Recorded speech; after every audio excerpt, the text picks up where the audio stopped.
Bonjour, bienvenue dans cette vidéo. On est aux Pays-Bas. On est aussi ici face à une parcelle qui a été coupée en deux, divisée en deux, pour comparer deux façons de cultiver le maïs. C'est la quatrième année que cet essai est ici, et ça fait 4 ans que chaque année on sème du maïs. Donc c'est une monoculture de maïs. Et vous pouvez voir la distinction entre les deux parcelles ici.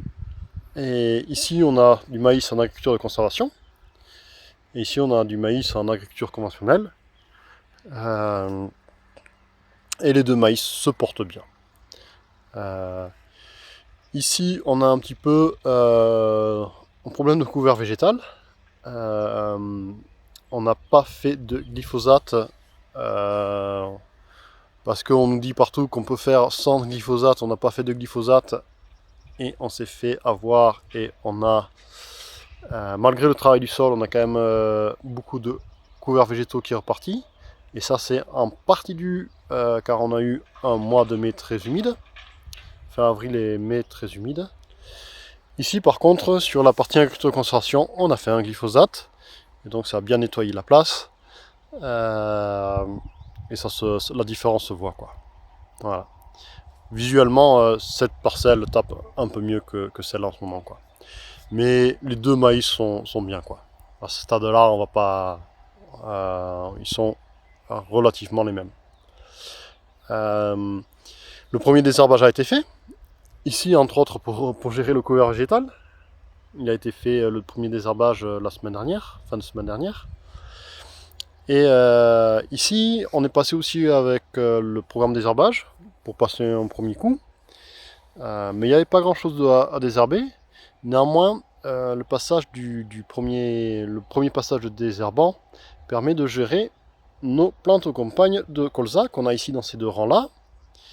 Et on se retrouve aussi dans ces deux rangs. Attention, je vais les montrer ici. Et ensuite un peu plus loin par là. Et ensuite, on a... Au total, on a un tiers du maïs qui a été semé avec plantes compagnes de colza.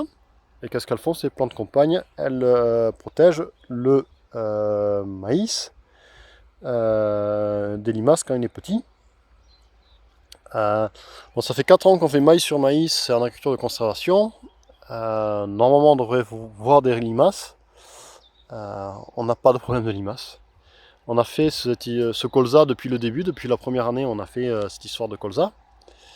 Mais on n'a pas de limaces à ce jour. Alors, est-ce que le colza est efficace ou pas? J'en sais rien. On ne peut pas conclure. Enfin, c'est vachement difficile de conclure vu qu'on ne les a pas vus.